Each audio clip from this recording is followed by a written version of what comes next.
oleh yang kaiswa ini wena yang Hnehna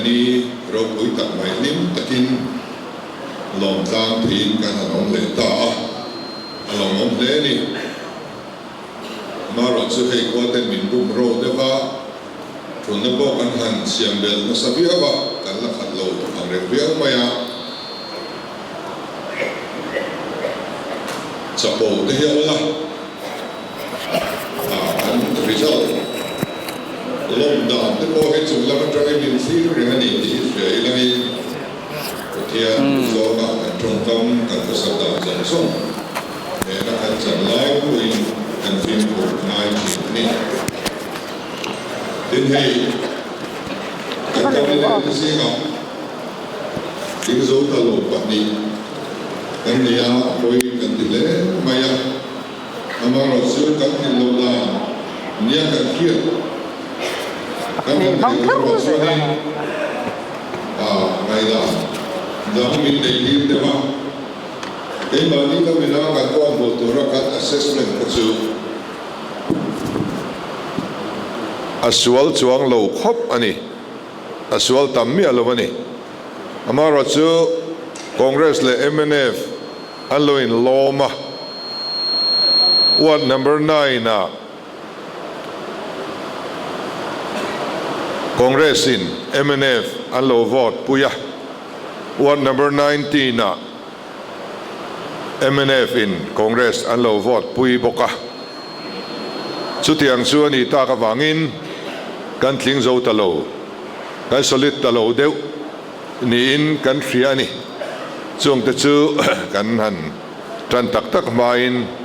han soirik a thain ka thria ole tu na chuan hun ser kan panganga kan hun ser mang tu tur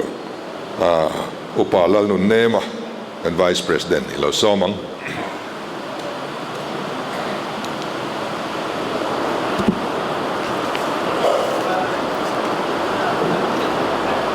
Hnehna chulal pa ta ani pathian tu thiang lim ilo ngai thang u lalpan zai on salte arhuai kir lai khan mumanga mangtu te ang mai kan ni a chumilai chuan kan ka chu nuin akhata kan lei chu hlasakin chumilai chuan nam tin zinga lalpan thilro pui takte ati sakani anti a lalpa chuan thilro pui takte min ti saka kan lom hle ani mitui ta chunga tu te chuan lim takin an a tanga trap chungin buchi fe chu pui ma sela an bu phal tekengin lim takin lo hole ang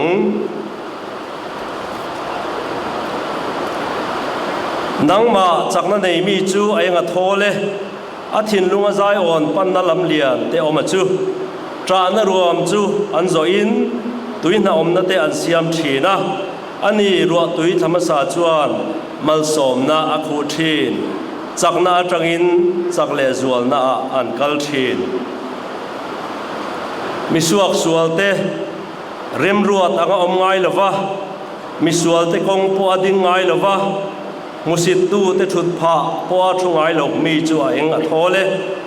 alom na chulal pa dana ani zo ka adan thu chu a chuna zanin angai tu thin ani chu tuilyong kiang thing phun a hun te ra thin ana po wai ngai lo ang hi ani athil ti apiang chu muingil zelang misuak sualte ro chuan chu tiang chu an ni lova bu si thi in alen bo ang hi an ni zo chu wangin misuak sualte chu ro rel na ma chuan an ding thei lawanga misualte po mi felte in khom na ma chuan an ding thei hek lawang lalpa chuan mi felte kong chu a resi thina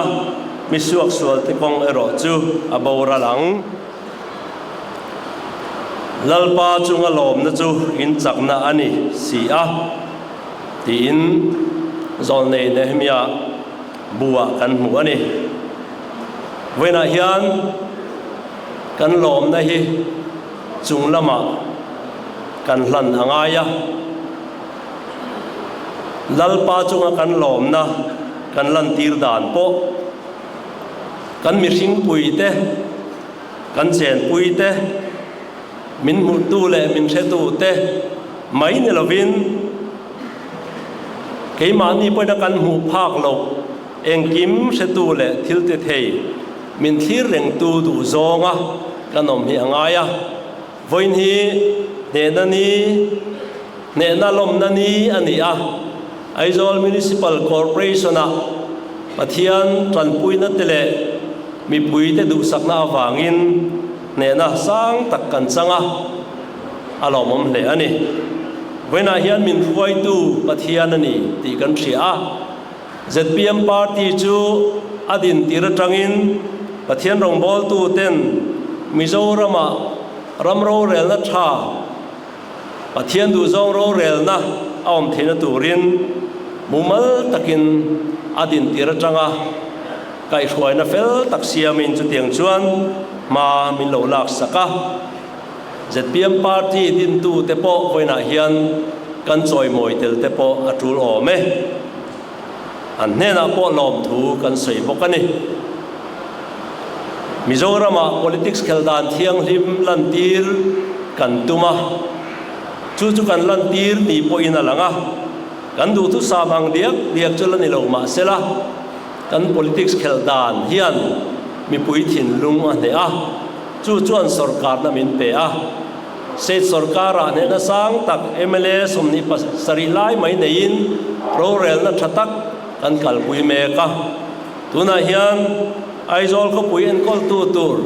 Aizol Municipal Corporation in Thana Hnehna sang tak mai kanan nei le hi aro puin alomom em a heng zong hi kan ho tu te na Mizorama hian pathian du zong ro rel na ram ro rel na pathian ram tun din ani thena tu ram ma an lo lak na bul min lo tran pui na ra kha ni ti kan thin lunga vong reng ila chumi min din tu te he party lo kai thoi tu ma sa te na an du zong an thil tum an ma chopakha ti lo thing turin voina lo kal khom te le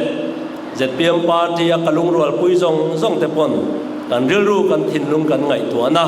kan taksa kan kaltir angaya chu tiang tur chuan ma la zel turin voina hian kanin somin kanin nge na ni atu thiang hlim kan chiar tak te kan han soi zau na te lalpan kan za tan mal min som sakro se amen pathian min thruai na le min om puina awangin lom thu kan soyanga tuna hian kan zawain kan zai hawanga chu kan zai ho chu u mur thang vela min kai thoi turin kan somanga seisa hian lo chho sela kan zawain kan dinganga ala sak kan la sak tur chu Christian labu number somni pathumna kan pathianin min thruai zel thin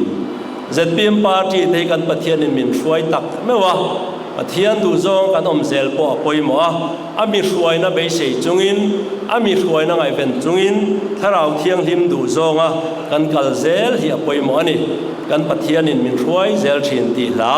kan zawai ding chungin bu ngura kai thruai na in ilo sa hawang u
เทียนมากูนินจงใจของ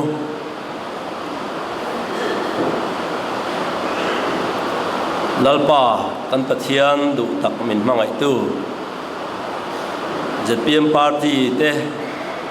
มินดินอาจังอินวันเทงเฮียนอีกไก่สวยนรปุยตักกันจังอ่ะสังนิสอมปัสสริอาจังอินวันนี้เทงอ่ะมินช่วยนั่นแหละมินอมปุยนั่นแต่กันหูเฮียนลัลปากันลมมาอินเฮน่าลมถูกกันผิดละเจสังนิสมนิปฐุมดิเซมบาร์ท่ามิโซรามาสรการนะมินเปะมีปุยแต่กัลจังอินรำโรเดลนัทธากันในเทนตูรินเจ็ดเป็นปาร์ตี้เตสรการนะมินเสียมตีระสุดที่ยังชวนกุมนี้เละอาศันเวปอละทิ้งเราคุณสูงต่อยเตะเฮียนทิลชาตั้มตักกันเฮาตูเตโรเรลนักไก่ช่วยนั่นหัวยะมินหูตีระวางอินเฮดาลมถูกกันเสียชวนจูไม่จูนิลวินไอโซลขบุยมิโซฟาเตตันโซฟาเตเยรูซาเล็มที่กันเราใส่ฟูทินกันขบุยเอ็นคอลนตูริน Municipality สรการเสียมเตเราง่ายทีนะวันนั้นเฮียนไอโซล Municipal Corporation in Hnehna เนี่ยนะสังตักมีปุยตะกัลจังอินมินเปเลอะลัลปากันสันที่อารมณ์กันตีอะอิทิลติเทนั่นแหละอิมิจันปุยนันนี่ติกันเชียดินอินเนน่าลมถูกันเสียวันนั้นเฮียนมินช่วยในเทงหินไม่ละวะมินช่วยตูจุลัลปาอันนี้ติกันถิ่นนุงะกันฝนเร่งอะอิมิช่วยดูดานะเจ็ดเปียมปาร์ติเทียนรำโรเรลนักอันไก่ช่วยเซลทินตูรินถ้าเราเที่ยงลิมินนังอินมินอมปุยเซลังเจ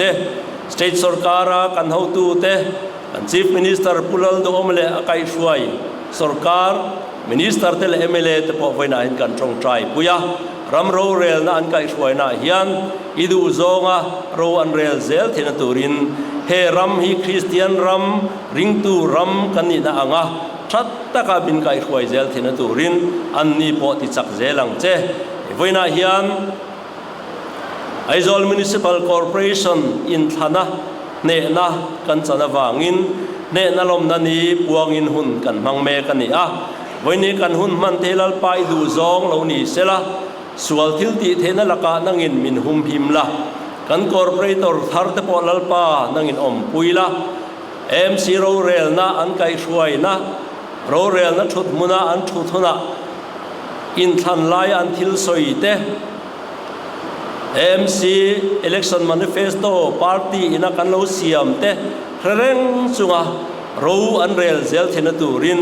an thin lung an ngai tu na telal pa dangin lu khatla he aizol kho pui siam that zelangaya ti thar zelangaya chumi konga chon ro rel tu te ani dona wangin voina tangin an thin lung dangin buat saila ram ro rel na iram tundin ani zel thina turin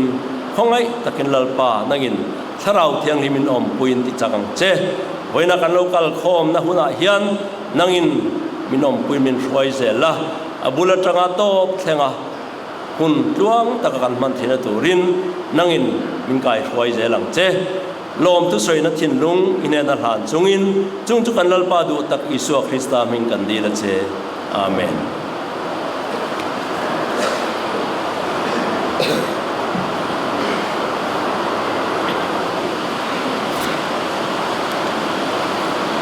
nula si lal cham himi ta pui zai turin kan some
lalpan thiro pui minti sakakan fakzel don ti late kong siam thatu antiang cha me ti te kha voin ne hianin a kamila han sakachon pulhan te po mit tha alang de roi roi mai ka tharau zokin le lalpanati ti te kha kan thar zel don nia ale tuna chuanin report kan SG PB la som lian nen tran kan ngai thanga chumi pa chuanin lompui na thil pek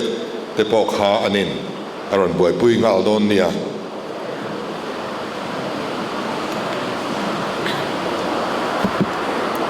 Chairman Lawmna voine lung rol pui local zong zong te masain thole Krista mingin chibai kabu ka chu voine hen report a soitur zo thui de wo manga ngai nom tak tak campaign hun chung lai vel mi de pom de unolin arin oma amai ro chu ti hian toy zong in report lo ngai tham sangu AMC in Thantur AMC general election 2026 in Thantur kan ma chon don khan elected OB in meeting aneya ni som panga tha som pani sang ni le som ni panga khan nomination din ania kan nomination te hi kan chair chok ve rim shimanga voinia lo tin ro pui taka bulmin chan saktu te chairman a pulalian so the president ania ka chair hi om chun chu lo ding nge selanga thang vice chairman a hian pu vial zai thanjama vice president ania ani po hi phailama in antirin a kalme ka kan president nen hian member secretary general ania member te pulal doma chief minister anh ya không ai lâu đinh zel sẽ là ngang anh chule zel ngal mai don ya pu ke sap danga Home Minister pu van lal hana kong siam tu Minister ani kong siam thada wang hian AMC point ma kan son pha viawin mi pui lamin an soi ni chuan pu w chuan oma hi voinia ron kal theilawa ani po por som na wangin in lama a omani pu silal Hnehna Vice President pulal chuan thanga Treasurer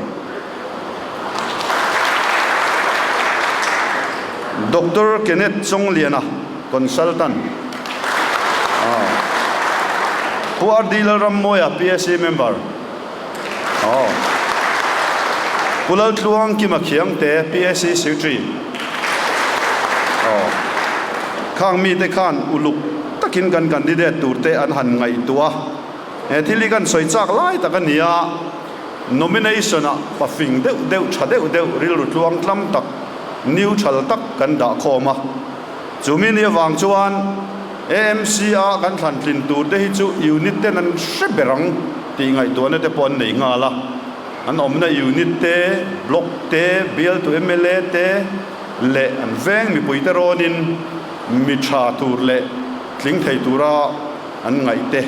an non select chuak ta chuwa bial som pa ko oma bial som pasari Hnehna kan chang thei ta ni chuan bial nia hian ni china khan chairman ne ron soi to takna in bial number pakuana pu zoram chana hi vandoina kan chang ta lawa tin bial wat number som pakuana Dr. C mal som tluangi ko kan vandoi ta lawa anni pani hi ZPM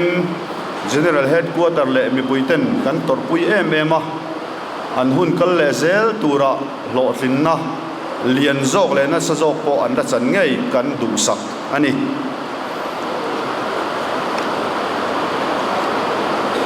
chuan kha nomination malak dan le win kan thlen dan ania campaign kalphunga hian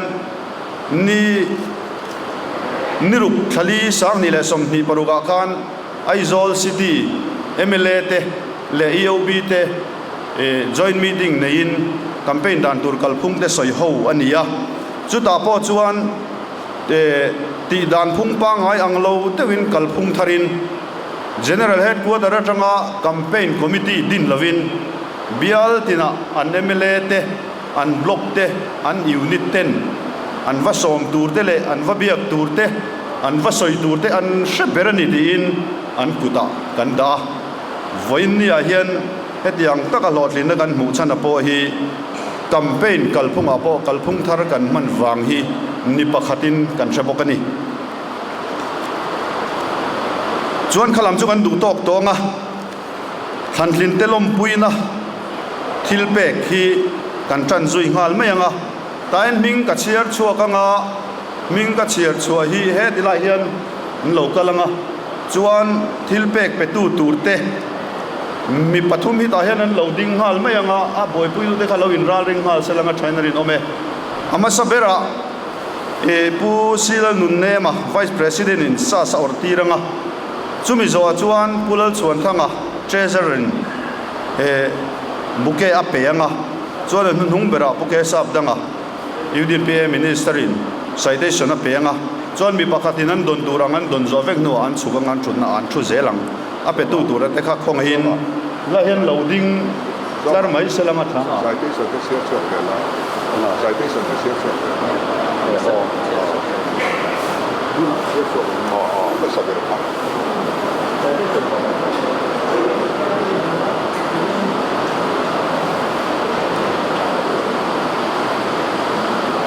kan citation pek tur hi hetiang hi ni tani a thalak chu chuan a chung thu a hian ming oma kan lom puina nia an thalak a oma chuan a dot a hian an ming oma a dot le hianin what number oma Aizol Municipal Corporation general election 2026 a lotlin na ichang hi kan chuangin kan lompui tak zet chea kan ramro rel na pathian ramalo thlen theina tura mi tangkai ni turin du sakta sang ber kan hlana che ya hnuaiah hian kan president pulal lian sota ani minga saina president zoram people's movement general headquarter aizol chuan kalpung thar mi pui sarkar teni tuna a tilpek lan tu dur te tila hian loading tlar kamai sela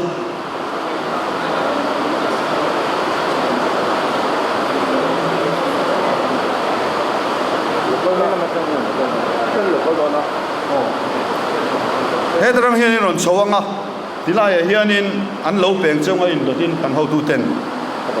ama sabera pu fanal riata wa number 1 durtlang alumnan ko dilo be ha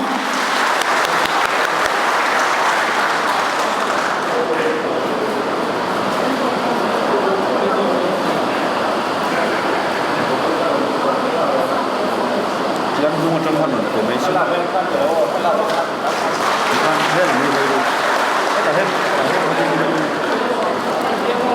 ta hen ding zel ro se o ta hen punen te ha ding pui ro va i ko ba ta ma e i ba to mo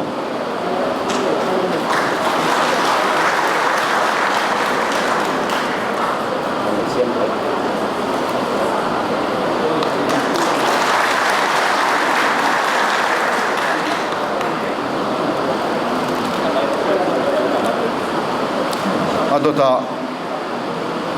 arlal moi pui chal tlang alam nan ku dilo be ha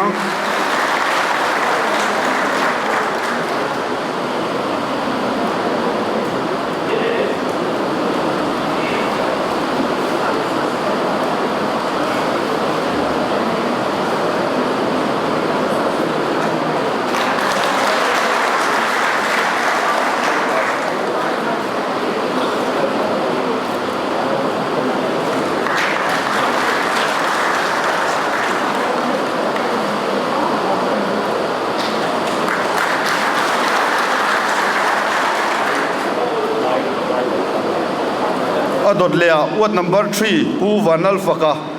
upalut runga fa param lun not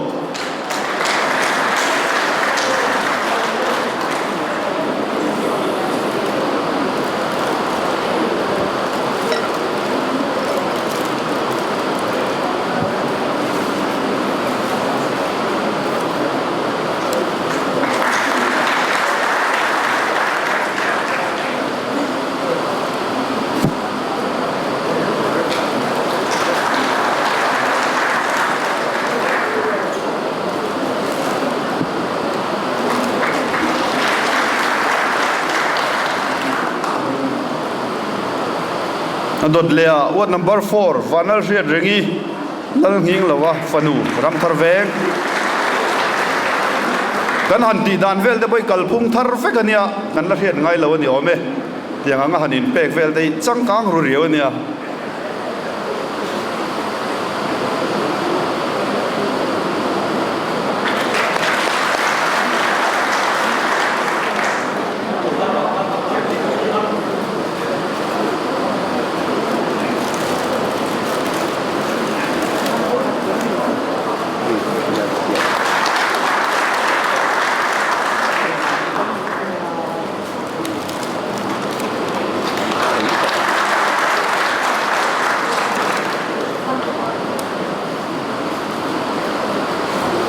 adot lea wat number 5 doctor la lom kimi to chong lal ding heta fanu electric veng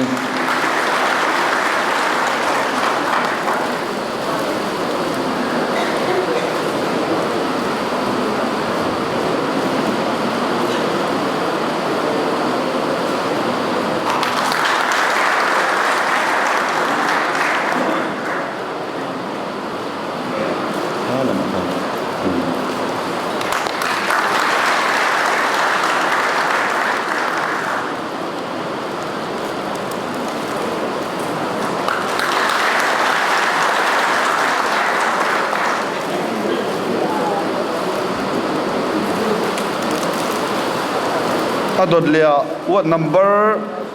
6 H lalrem tluanga H biak chunga fapa chan marways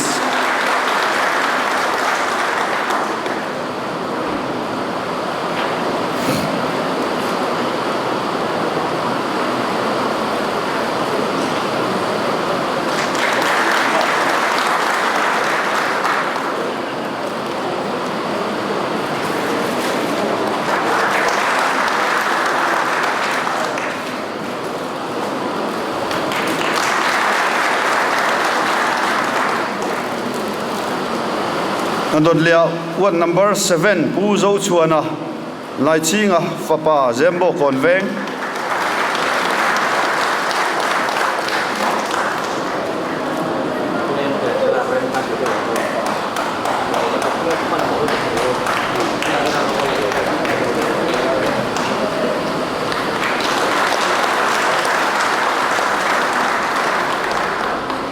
man mo lo han camera lam bang han en ram ula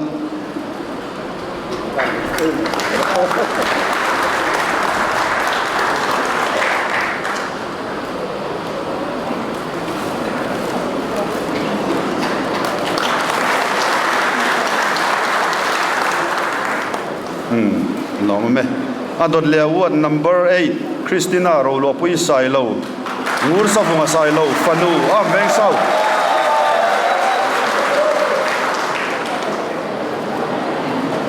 nula ming lam chon kan thom ring deu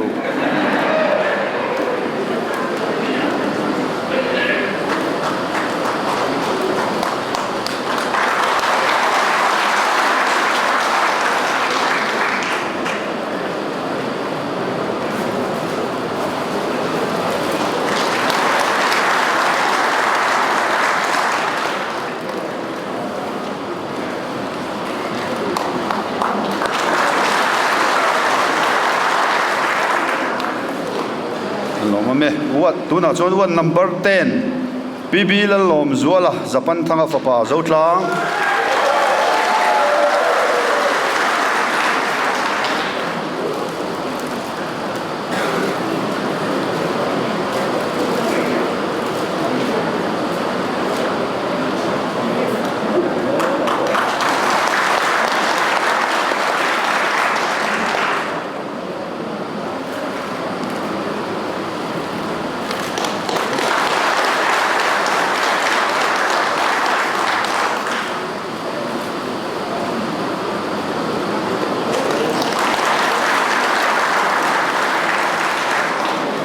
adot lea what number 11 Helen Rual Singi KL Zikuya Fanu Longwa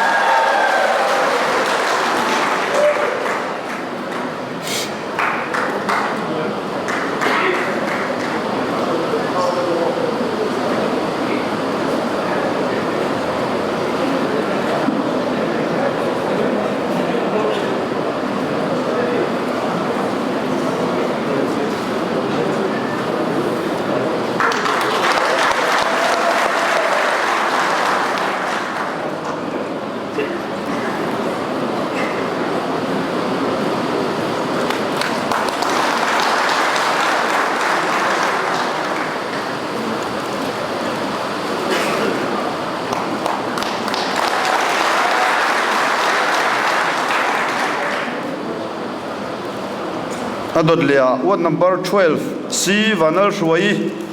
H lalming lena fanu tui kwal not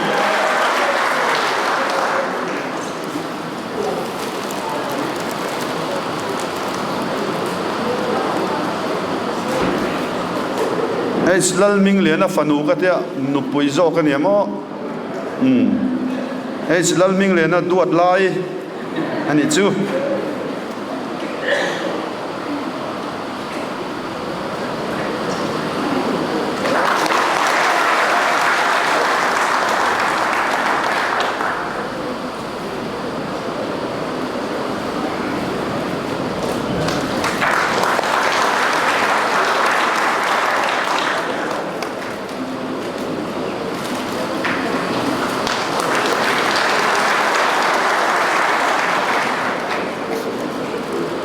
adot lea pu si vanal shuaya vi thang zama fapa dor pui veng thar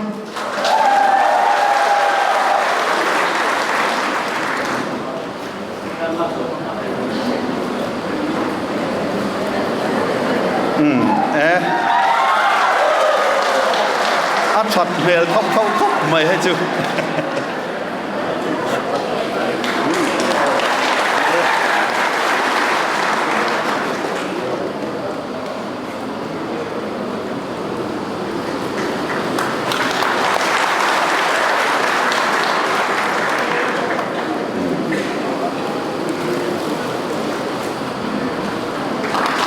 มันโมเมลฟันคาเมราลำบังเขาเอ็นเซลิละฟังเงอดดเลียวัน number 14รอยลเรียดปุยะซีลฝักจัวลปะปะกัดดาเศร้า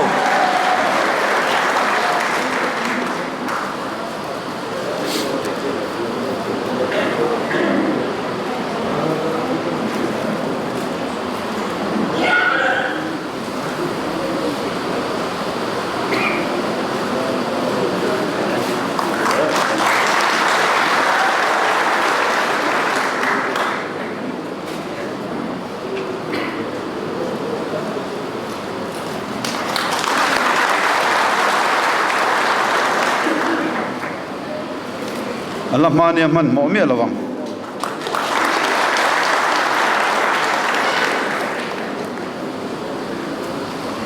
อดดเลียวัน number 15ผู้วิเอลซามลวะงูรคุมาปะปะบุ้งปอน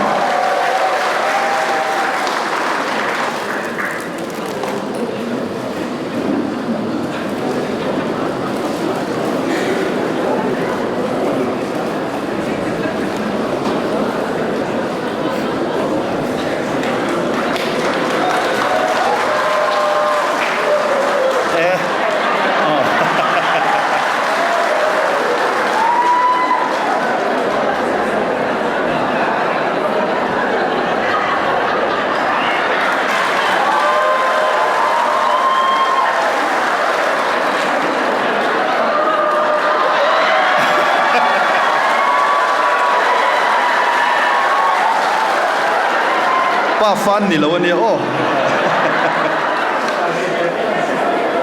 อะไรวัด number 16อาร์ลลอมปุยอาร์ลมิงทางฟันูเบฟเวกทัง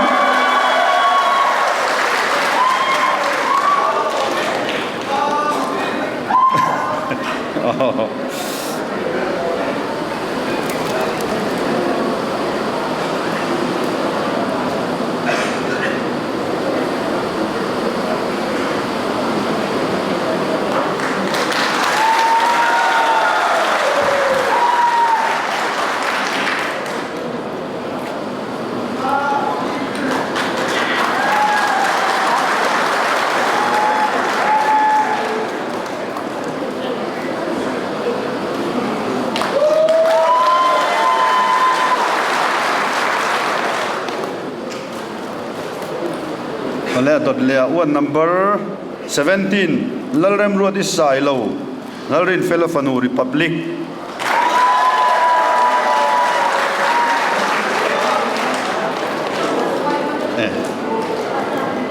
ลลรินเฟลดวดไลโซกันนี่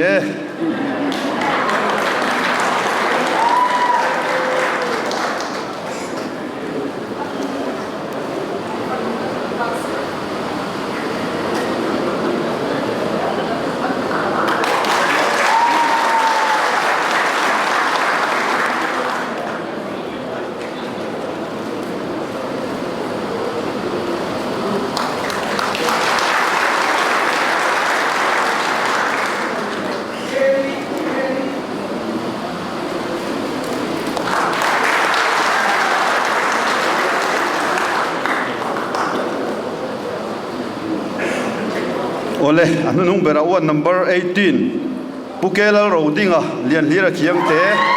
ปะปะสเลมเบงอันนี้ฮีอาเกซีสองข้าจะนัดลินโลกันเล้าขบะมาเส้นเราบุกเสียแล้ววะลิงเวแต่เล่านี่ อ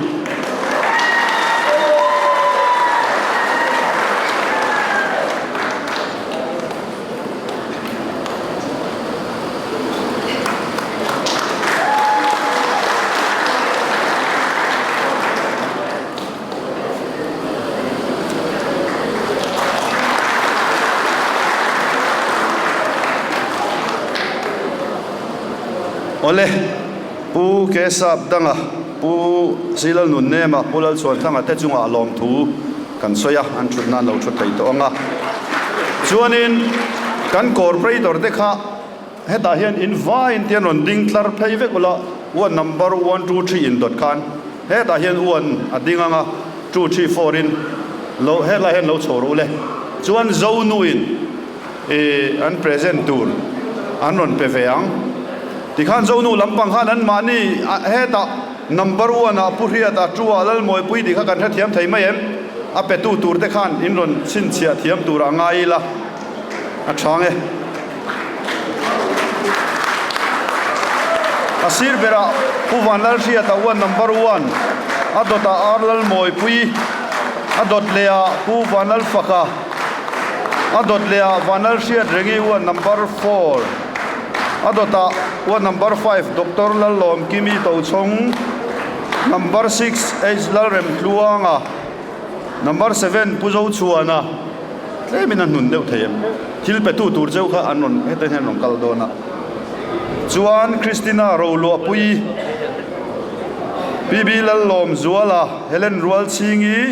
si vanlal shuaya royal riat puya VL zam lowa arla lom pui lalrem ruat isai lo kela rodinga le zodu lama tanga thil pek pe turte kan som ha le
pakhat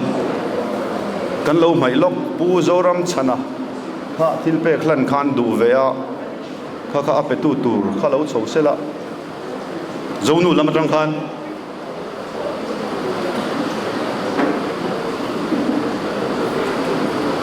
khong ai pu zoram chana he dan local box se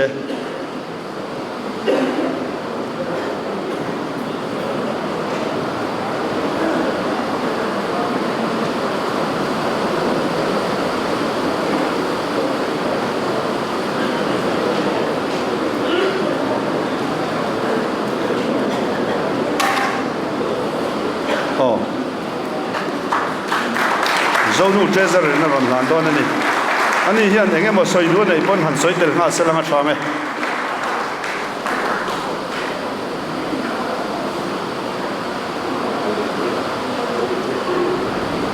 ale puzoram chana lo tin nei changve ta lo ki ni zonu te chuan poi kan ti em a amai ro chu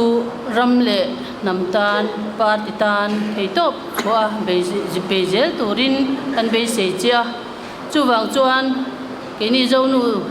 headquarters te chuan he thang chua puan hi kan pe che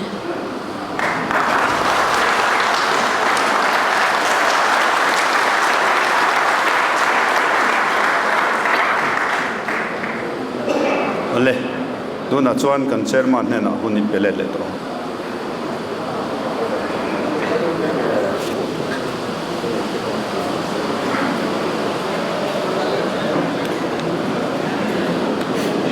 le tuna chuanin a department UDN PA changtu minister puke sap danga kan AMC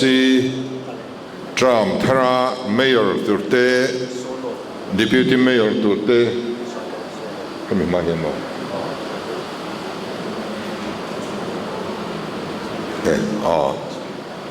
executive member turte le chung teron puanga trulati turte ran soi ngal turin kan som dona chumi ma chuan puwanal sai lo kan som potanga ani sai zo hianin som non ngai lovin loading to ngal don dia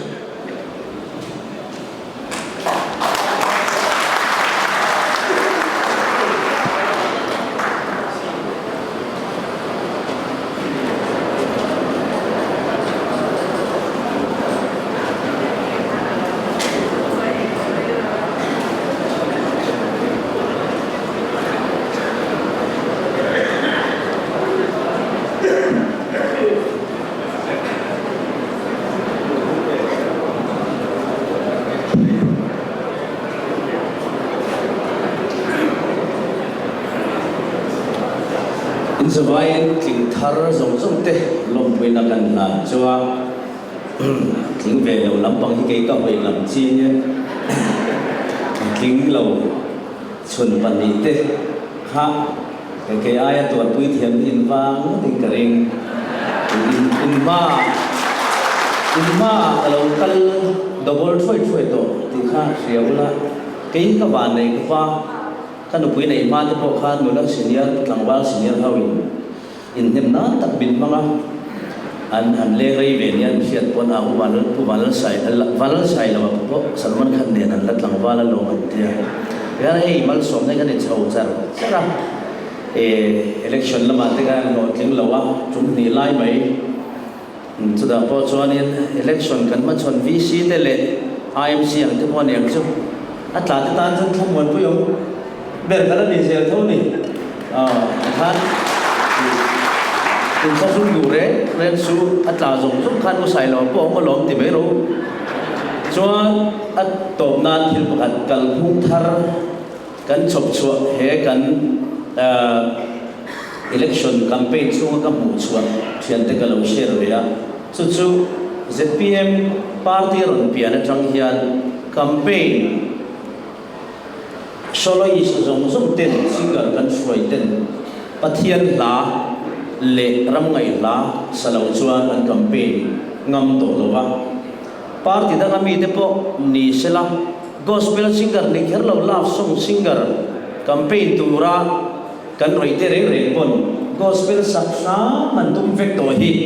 ZPM party kal tanga pathian kal phung thar campaign dan kal phung thar mi zorama minnon sin chua sak ani ei aro pui em atun ma chuan ZPM aron pian ma hian khovel mi te zule sa shrain man tlom te in mi pui ko khom nan an zai tir thi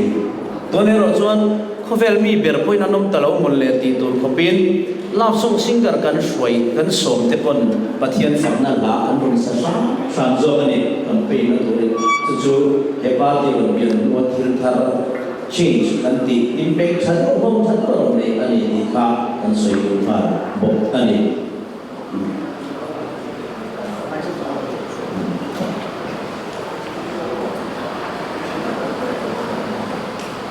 zoram trong phần thì khác thằng này sa celebration day anh có cả đi tôi phải đi lâu hơn lâu lắm vậy mấy ông hey quý thủ đó mấy anh celebrate cho nên là phụ thầy lâu việc tất cả anh này các mong kiếm được in mà điều một là khá nên cần làm nên cần đầu về bên lâu dài quý mình đón nhé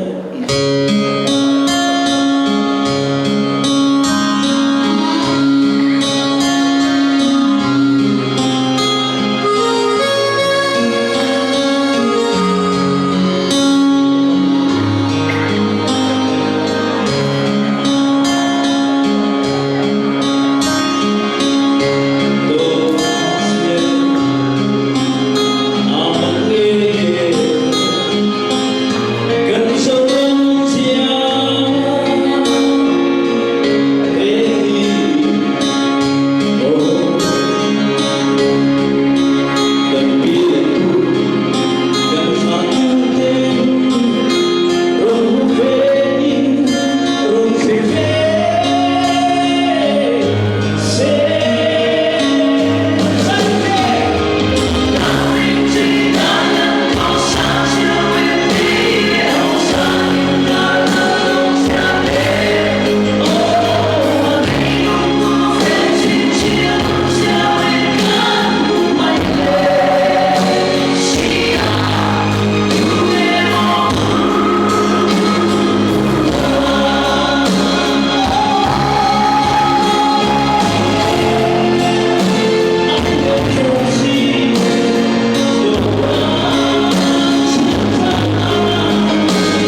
chairman in san vô nei tur te puan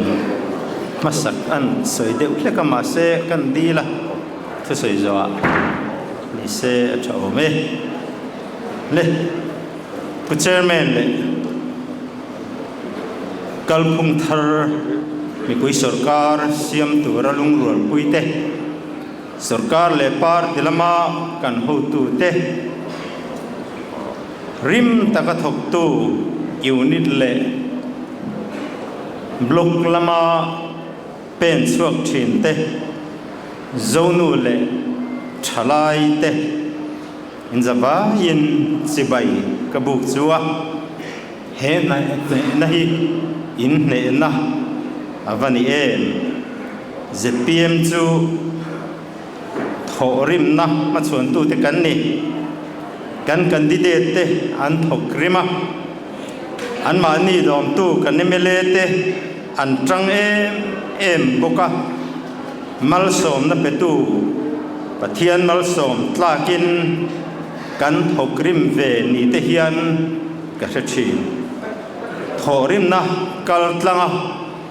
mi puile pathian mal som na kan chan hi kan chapu pui athiang ve lo chu wangin kan trong kam te kan thu soi te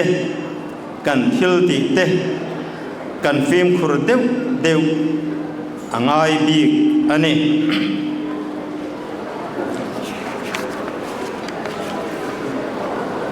voin hi zpm tan ni lom om ania aizol mi pui te tan chin chiat la kan ni pok zpm kai khuai aizol Municipal Corporation alo piang ta hi kan Lawmna min vote tu te aizol mi pui chunga kan Lawmna min vote lin chan ero kan fereng tu rani ang he political party nau pang tak hian adin tiratang khan thil tum aneya chu Mizoram politics sa pathian ram thlen tira kalphung thara kala mi pui sarkar din ane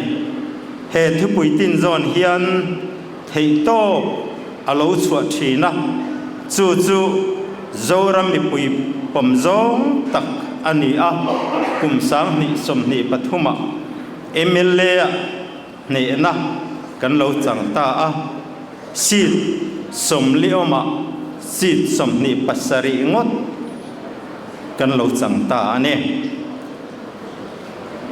sarkar kalpui ngai lovin kan han kalpuya kan thanem ngai na le phurna buk to turan to zung ero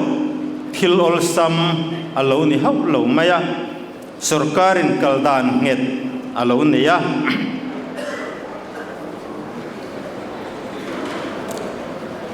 sarkarin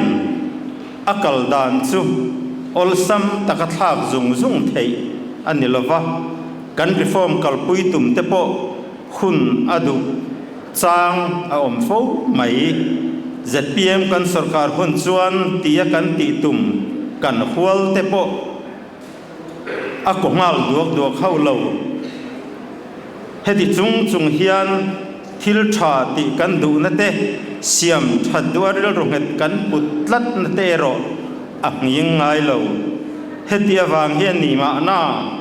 kan sarkar kal nu a by election le election oma po kan pe sei ang result kan mu lem lo kha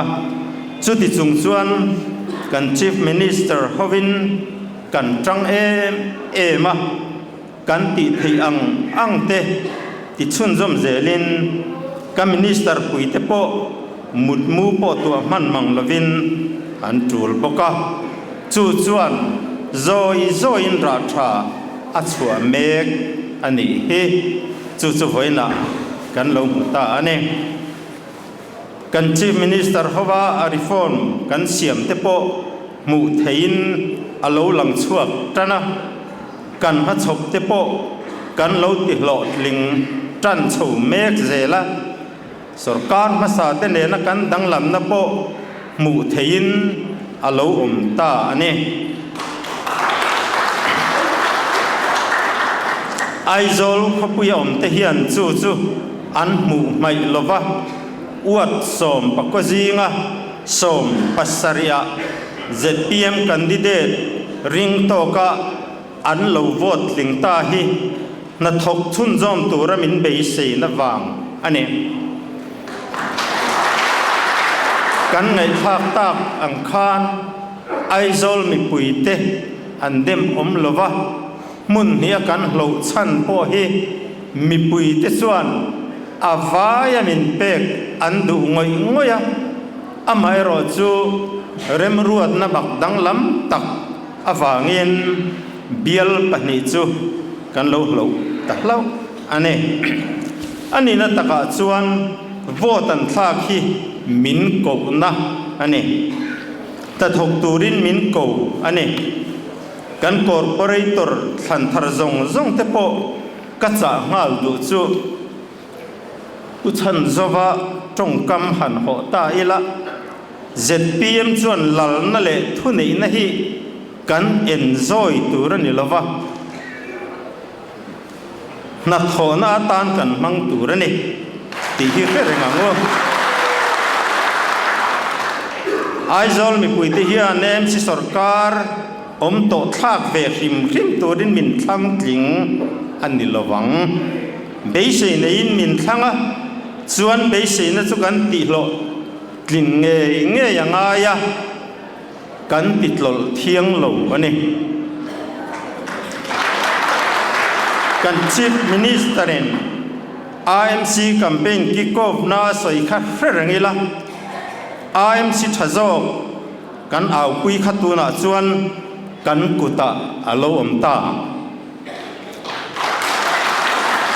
na thok thei tin mona aizol mi puin min da ta wena kan lom hi na thok tura bul kan tran na a lo chang ro se aizol mi pui min rin tong na hi dik na rinom na taimak na le siam that du na ne kan chan let angai ta ani wena hian lo tlin na kan lom an ngot lova lo tling tura ko na kan lom ti i fereng angu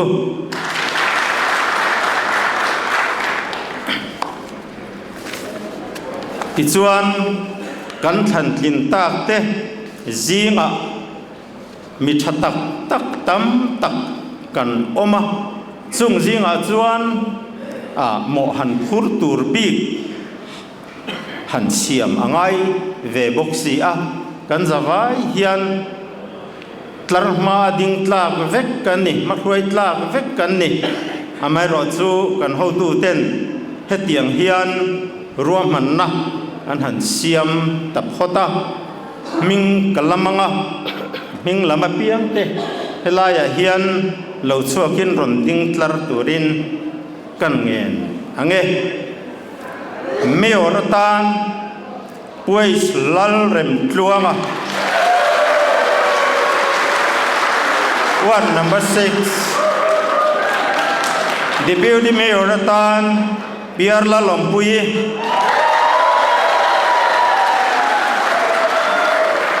ward number 16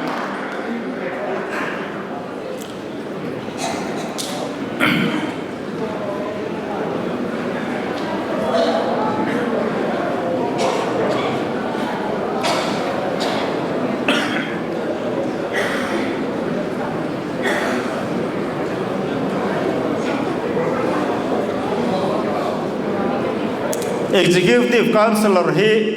councillor in min zia sak pala kasai solne executive corporator pali kan nei theya chung mi chu pakhatna Christina ro lo pui sai lo what number riat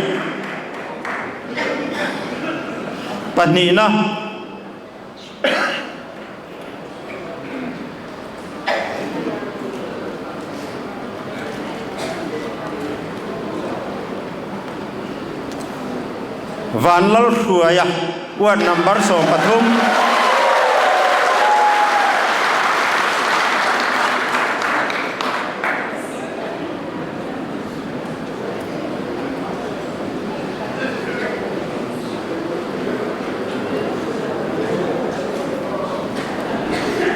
pathumna van lal faka ward number 2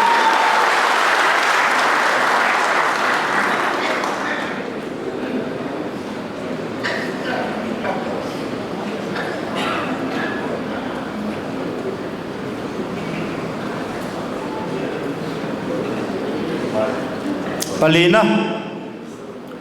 Kelal Rodinga ward number som pariat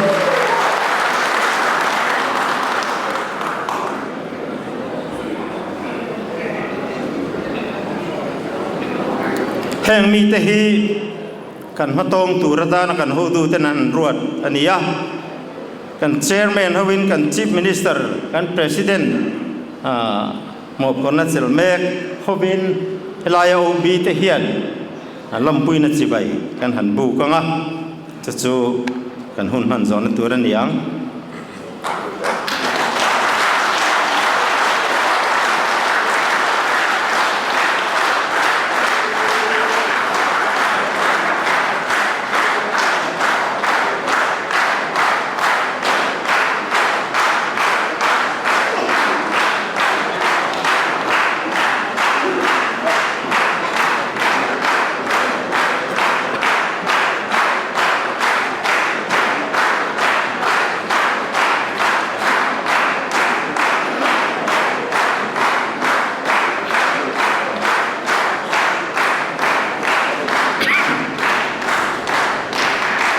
le thut muna kal to sela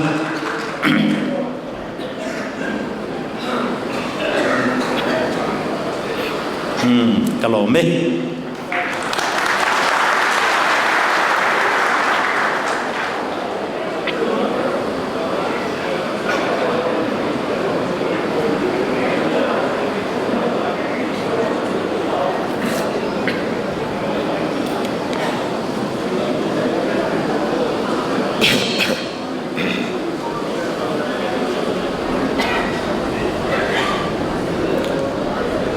kan program chu kan lo zo ta refreshment kan nei anga refreshment kan nei zo chuan executive member song kha kan lut khom lenga elai hian meeting kan nei dona midang kha chu kan tin thei do don ani tin kan in khom hi kan VUC member upa thang sung nungan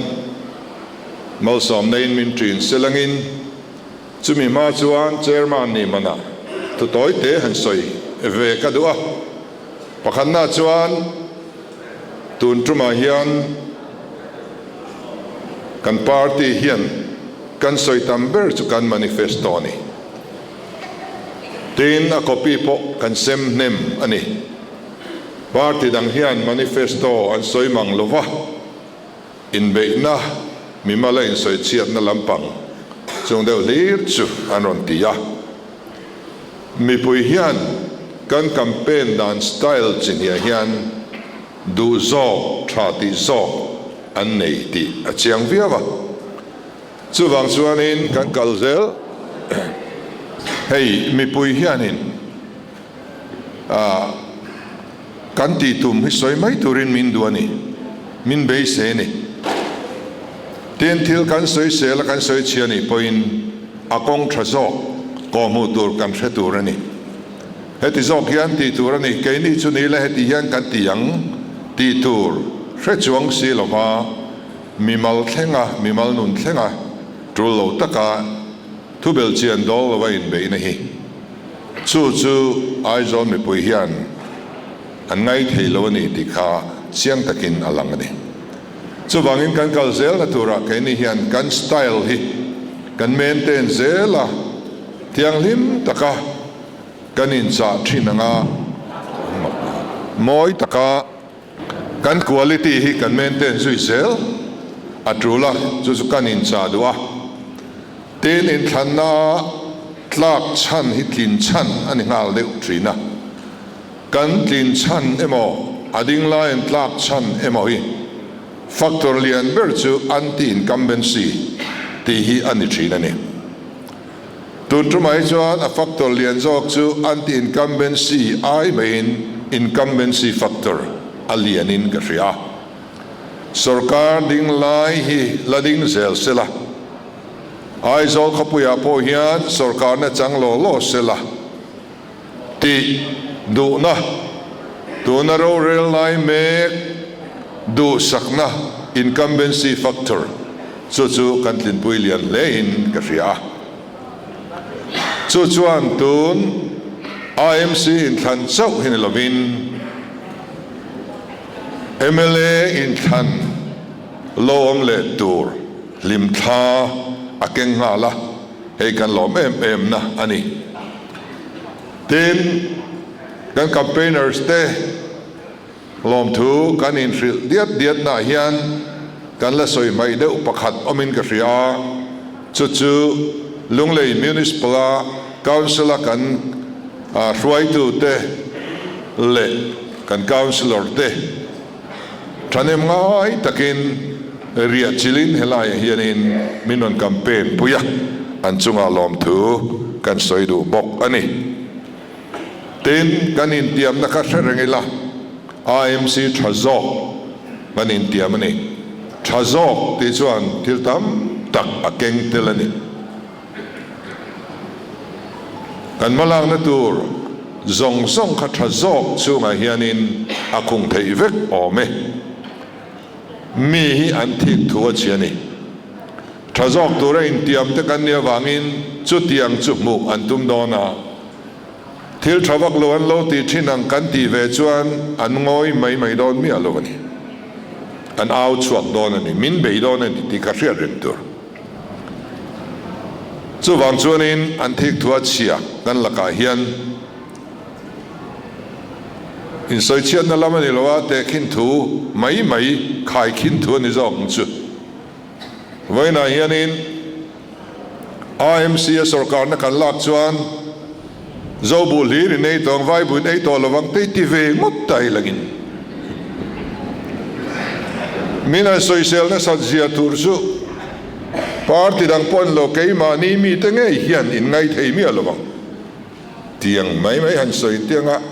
min chua cha luai yang chu kan dang lam na entir na ni kan dang lam bi ka kan dang lam zel tur ania mi te point dang lam turin min be se ya chu tiang ania wang chuanin kan that zok angai mi thik thua chia ti kha hrezui reng hila tin party ta kan ni then kha chu party a experience na nei vak lo te po kan corporator te in lo ni dona party ta kan ni kan om na unit ta kan tangkai turani kan om na chung bloka kan tangkai turani headquarters office po kan thlo zeu turani kan man huna tin party thil ti khoma then kha chu kan VC member then kha te po hi party thil ti khom na en til mang lo ture in ngai na zuk nei tla ta anin ti official tan mai ni kai ni chu sarkar mi kan nia VC kan nia party thila kan va tel ve ngai lo an tia party awanga than thin kan ni kan zawa hian party rin kan ni chu wang chuan party kha kan za turania an thu kanoi tur ania party thil ti zong khan than thin te chu kan tel ngei zok turani ama ruai tu kan ni turani ti hi kan riat reng atula kan in cha du boka to bera chuan in lung rual na le in pum khatna apoimo ani opposition party te chuan engang poin min ron be selangin pathian zara kan migin karing lo opposition party te min ti chiat thei karing lo kan chiat na tur ro chu keima ni chung atangin achuak thei chau ani chu kan ven angai long ni hi tui chunga alenga om na chu tui ni a chevel zong zong tui na khata amai ro chu long chu nga tui alo lu chuan apil thi na ni ong alo ma li ka aron pu lu chuan long ti pil tu ani chu tiang chia chuan min hual vel tu opposition party te hian min ti chelovang keima ni zinga kan party mangai nan lo kan ram mangai na min lo mani ta na tha tur zon na le mani ma sial na awang ero chuan har san na le buaina atheng theya chung zong song ha chuan kan film khuranga ya tin tho pui te a che zonga in comment lo a tha corporator zong zong point han function chianga neu omang social turin zon chuan in mu vekang pol lama ma ni tho pui te a che zonga comment hi a thangai lo kan dam chung hun tam tak a rei lo bra engemo a kan nun na te top thutan lo chuan kum nga chung om ho tur kan nia kan hun tam ber kan mang ho don ani chuta chuan kan thian te in dom ka ngila in lia khu tlang ilangin kan tin lo na te in pui tlang ilangin thian te fel lo na le katiang chi pol lama mi te ne na a negative comment in pek hi mi pui tling lo na ania chu tiang ti ching te sumi ten negative comment an pe sup thina a to pa tuar tuan ni le zel ani chu bang heng zong zong hi ke ma ni ta na tha ani telani ti te kha kan hereng non nia ole kan zawai lo chunga lom thu ka soya upa dr thang chung nunga mun top min man sak turin kan some larul ber chatuan om mu thailo che thailo pathian taka chau chu chatuan ro pui le choi moi nom sela kan lalbai suak krista khongai na te pathian kan pa wa nami mangai na te tharau thiang lim polom pui na te chu kan corporator thar tele insan he na chatuan in lom se ro se